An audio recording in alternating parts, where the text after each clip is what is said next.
Hello दोस्तों, digital CA में आप सभी का फिर से स्वागत है। दोस्तों, बहुत सारे लोगों को एक कन्फ्यूज़न रहता है कि हमें जीएसटी नंबर कब लेना चाहिए और कब नहीं लेना चाहिए।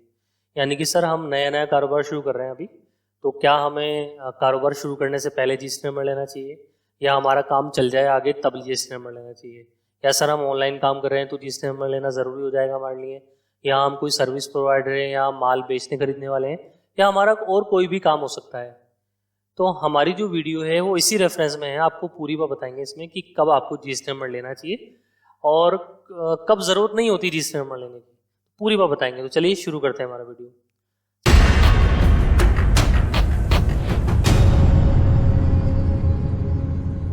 सबसे पहले हम बात करते हैं कि जो बिजनेसेस होते हैं वो दो तरह के होते हैं। आपने देखा होगा कि एक तो होता है जो गुड्स बेचने वाले होते हैं और एक होता है जो सर्विस देने वाले होते हैं, सर्विस बेचने वाले होते हैं। इसके अलावा एक तीसरा भी होता है कि जिसमें गुड्स और सर्विस दोनों का कारोबार करते हैं। किस तरह, चलिए आइए एग्जांपल से समझते हैं। जैसे गुड्स की अगर मैं बात करूं तो जो मैन्युफैक्चरर है वो आएगा इसमें, जो भी डिस्ट्रीब्यूटर है वो आएगा इसमें, होलसेलर है वो आएगा इसमें, रिटेलर है वो आएगा। कुल मिलाकर जो भी ट्रेडिंग करते हैं, माल खरीदना बेचने वाला, वो लोग गुड्स की कैटेगरी में आते हैं, यानी गुड्स का बिजनेस करते हैं।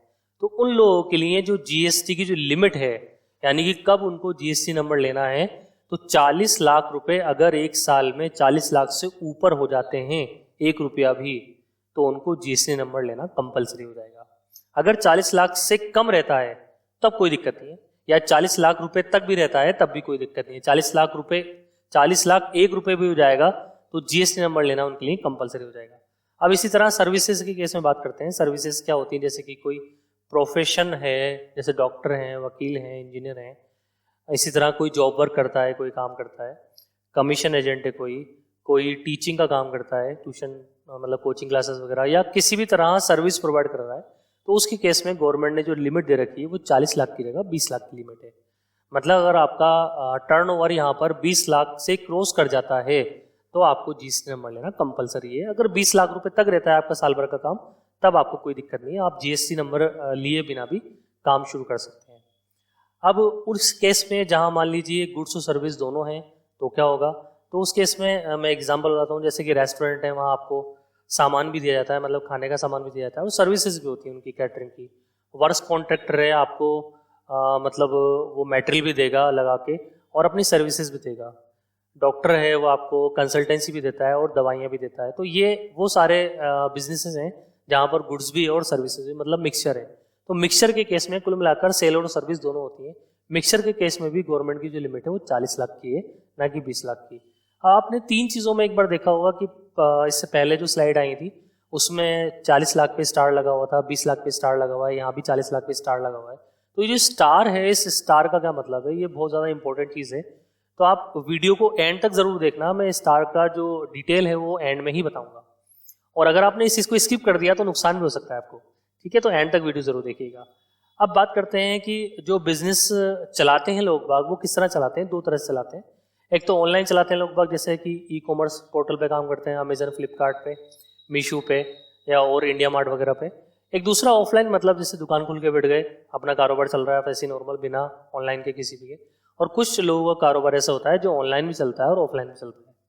तो यहाँ मैं आपको बता देना चाहता हूँ कि अगर आप ऑनलाइन काम करते हो तो वहाँ आपके लिए 0 लिमिट दे रखी है गवर्नमेंट ने। मतलब अगर आपको ऑनलाइन काम करना है ना, तो आपको जीएसटी नंबर लेके ऑनलाइन काम करना है। मतलब आपको सोचना नहीं है कि मेरा टर्नओवर इतना हो जाएगा तो मैं सोचूंगा। इसी तरह वही जैसे ऑफलाइन काम है, तो मैंने पहले जैसे बता ही दिया कि 40 लाख या 20 लाख की लिमिट है, जो भी गुड्स का केस है तो, या सर्विस का केस है। और अगर आपका ऑनलाइन या ऑफलाइन दोनों काम है तब भी आपको 0 लिमिट पे भी जीएसटी नंबर लेना जरूरी हो जाएगा। मतलब अगर आप ऑनलाइन काम करते हैं, चाहे थोड़ा सा भी करते हैं, देखिए एग्जांपल की मैं बात करूं, मान लो आपको महीने का टर्नओवर हो रहा है 5 लाख रुपए, और आपका उसमें 1 लाख रुपए चलता है ऑनलाइन का और 4 लाख चलता है ऑफलाइन, यानी दुकान में रिटेल गिराकी है आपकी। तो ऑनलाइन जो है वो 1 लाख रुपए है, तब भी आपको जीएसटी नंबर लेना पड़ जाएगा। कंपलसरी जीएसटी रजिस्ट्रेशन, ये गवर्नमेंट ने जो रूल बनाए हैं जीएसटी के, उसके अकॉर्डिंग कुछ मामले ऐसे हैं जहां पर आपको जीएसटी नंबर लेना ही पड़ेगा। तो सबसे पहले उसमें टर्नओवर की लिमिट है, जैसे कि हम बता ही रहे हैं आपको, 40 लाख 20 लाख की जो लिमिट है वो है। अगर वो क्रॉस होती है तो जीएसटी नंबर फौरन लेना पड़ेगा आपको। अगर आप कैजुअल पर्सन हो या नॉन रेसिडेंट पर्सन हो, कैजुअल पर्सन का मतलब मैं समझाता हूँ आपको। जैसे मान लीजिए आपने देखा होगा कई जगह एग्जीबिशन लगती है, मान लीजिए दिल्ली में कोई एग्जीबिशन लगी या फेयर लगा दिल्ली में, 1 महीने का फेयर लगा, और राजस्थान से कोई डीलर वहाँ जाके फेयर लगाएगा, तो उसको वहाँ पर कैजुअल टैक्सेबल पर्सन के रूप में अपना रजिस्ट्रेशन कराना होगा, क्योंकि वहाँ उसको माल बेचना होगा या कोई सर्विस प्रोवाइड करानी होगी। इसी तरह नॉन रेसिडेंट पर्सन है, उसको कंपलसरी रजिस्ट्रेशन नंबर लेना, वहाँ टर्नओवर की कोई लिमिट नहीं होगी। इसी तरह कोई सप्लायर का कोई एजेंट है या फिर इनपुट सर्विस डिस्ट्रीब्यूटर है, तो उस केस में भी रजिस्ट्रेशन नंबर लेना कंपलसरी है। फिर आता है OIDAR, जैसे कि online information data access and retrieval services, जैसे कि यूट्यूबर होते हैं या फेसबुक वगैरह पर जो लोग काम करते हैं, इंस्टाग्राम से, यानी सोशल मीडिया से जो लोग इनकम कमाते हैं, उनके लिए स्पेशली बनाई गई है, उनके लिए भी जीएसटी नंबर लेना कंपलसरी है। इसकी मैंने स्पेशल एक वीडियो बना रखी है, आप चाहें तो मैं यहाँ लिंक ऊपर दिख रहा होगा, वो आप देख सकते हैं। या फिर कोई पर्सन जिस पर RCM पे करना ज़रूरी हो जाता है, तो RCM किस पर पे करना ज़रूरी है, इसकी हम स्पेशली एक वीडियो बना देंगे, तो अभी आपका काम का नहीं है। फिर आता है E-कॉमर्स ऑपरेटर या फिर E-कॉमर्स के थ्रू जो लोग काम करते हैं वो। तो आपके लिए जो नॉर्मली जो लोग वीडियो देख रहे हैं उनके लिए सिर्फ 2 ही चीज़ काम की है, एक तो 40 लाख का और 20 लाख का टर्नओवर, और या फिर वो ऑनलाइन काम करते हैं। बाकी जो बीच की चीज़ें हैं वो सब कोई काम की नहीं है, यानी 2 चीज़ आपको ध्यान रखनी है। अगर आप ऑनलाइन काम करते हैं तो आपको 0 लिमिट पे भी GST रजिस्ट्रेशन कराना पड़ेगा, और अगर आप ऑफलाइन काम करते हैं तो टर्नओवर 20 लाख और 40 लाख की लिमिट देखनी होगी। अब बात करते हैं कि ये टर्नओवर आखिर कैलकुलेट कैसे होता है, इसकी कैलकुलेशन कैसे लगाई जाती है। देखो दोस्तों, सबसे पहले तो हम टैक्सेबल सप्लाई लेंगे। अब टैक्सेबल सप्लाई का मतलब है कि ऐसा माल या ऐसी सर्विस जिस पर टैक्स लगता है, उसको लोगे आप, चाहे वो 10 लाख हो, 20 लाख हो, जो भी हो, आप जोड़ लोगे उसको। उसमें फिर आप जोड़ोगे एग्जेम्प्टेड सप्लाई। एग्जेम्प्टेड सप्लाई का मतलब है जिस पे कोई GST नहीं है, मतलब ऐसी सर्विस या माल बेच रहे हो आप जिस पर कोई GST नहीं लगता। फिर उसके बाद आप जो भी एक्सपोर्ट करते हो सर सप्लाई, यानी कि जो इंपोर्ट एक्सपोर्ट का काम करते हैं, तो एक्सपोर्ट कर रहे हो आप सर्विस या फिर गुड्स एक्सपोर्ट कर रहे हो, तो इन तीनों को जोड़ने के बाद जो टर्नओवर निकलेगा तो उसमें देखेंगे 20 लाख और 40 लाख की लिमिट। ठीक है। फिर ये टर्नओवर की जो कैलकुलेशन है वो लगाई कैसे जाती है, आपके बिल चेक होंगे, बिलों का टोटल लगाया जाएगा, या फिर आपने जो बैंक में ट्रांजेक्शन कर रखे हैं, करंट अकाउंट में पैसा जमा करा रखा है, सेविंग अकाउंट में पैसा जमा करा रखा है, वो सब देखे जाएंगे। उसके अलावा कोई रिकॉर्ड मेंटेन कर रखा होगा आपने, कोई रजिस्टर होगा आपके पास सेल का, परचेज का, तो उस चीज़ से रिकॉर्ड से चीज़ें चेक होती हैं। ठीक है। अब ये वाली बात आती है कि सर टर्नओवर किस साल का देखा जाएगा, तो यहाँ पर इंपॉर्टेंट चीज़ ये है कि हमेशा टर्नओवर सबसे पहले लास्ट फाइनेंशियल ईयर का देखा जाता है। जैसे कि अगर मैं एग्जाम्पल की बात करूँ कि अभी जो चल रहा है वो चल रहा है 23-24 फाइनेंशियल ईयर, लेकिन अभी मुझे मान लीजिए आज मुझे GST नंबर लेना है, तो मैं देखूंगा मेरा पिछले साल कितना कारोबार हुआ है। पिछले साल मेरा अगर 40 लाख से ऊपर का काम हो गया तो मुझे GST नंबर 1 अप्रैल से लेना ही जरूरी हो गया था। मैं देरी कर रहा हूँ तो इसमें आगे बताऊंगा देरी करने पे क्या होता है। इसी तरह मान लीजिए मैंने नया नया कारोबार शुरू किया है और मुझे लग रहा है कि मेरा टर्नओवर ज़्यादा हो जाएगा, 40 लाख से ऊपर क्रॉस कर जाएगा या 20 लाख से ऊपर क्रॉस कर जाएगा, तो मुझे पहले ही GST नंबर लेना है। या फिर मान लीजिए अभी आज जो डेट है, वीडियो बनाने की जो डेट है वो है 19 जून, अप्रैल से लेके 19 जून तक मान लीजिए मेरा टर्नओवर 40 लाख क्रॉस कर जाता है, तो मुझे आज से ही GST नंबर अप्लाई करना पड़ जाएगा।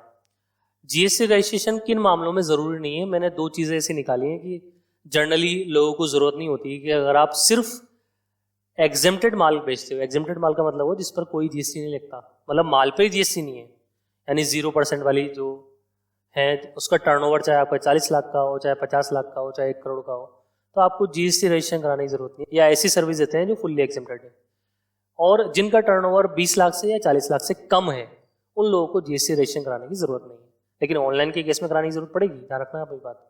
फिर बात आती है कि अगर आप पर GST रजिस्ट्रेशन लेना जरूरी हो जाता है और तब आपको 30 दिनों के अंदर अंदर GST नंबर ले लेना चाहिए, वरना GST नंबर नहीं लेने की जो पेनल्टी है वो 10,000 है। उसके बाद बताता हूँ आपको आगे क्या होगा।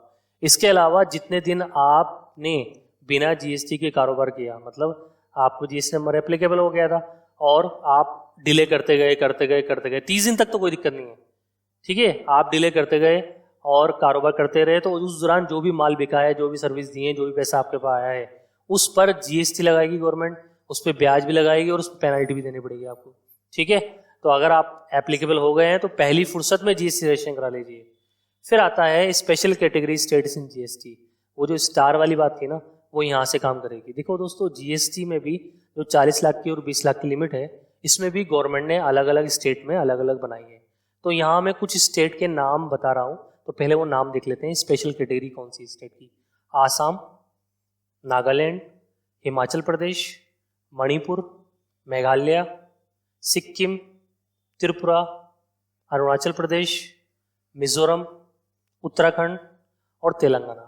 अगर मान लीजिए आप इनमें से किसी भी स्टेट में या इनमें से किसी भी यूटी में, यूनियन टेरिटरी में, अगर आप जीएसटी नंबर के लिए टर्नओवर की लिमिट देख रहे हैं तो वहां आपने जो पीछे स्टार देखा था वो स्टार यही है कि जहां आपने देखा था 40 लाख की लिमिट है, तो अगर इन स्टेट की बात करेंगे, इन स्टेट में कोई जीएसटी नंबर लेगा, कोई इन स्टेट का कोई कारोबारी है, तो उसके लिए माल बेचने खरीदने में 20 लाख की लिमिट होगी, मतलब उसको 20 लाख से ऊपर पे ही जीएसटी नंबर लेना पड़ जाएगा।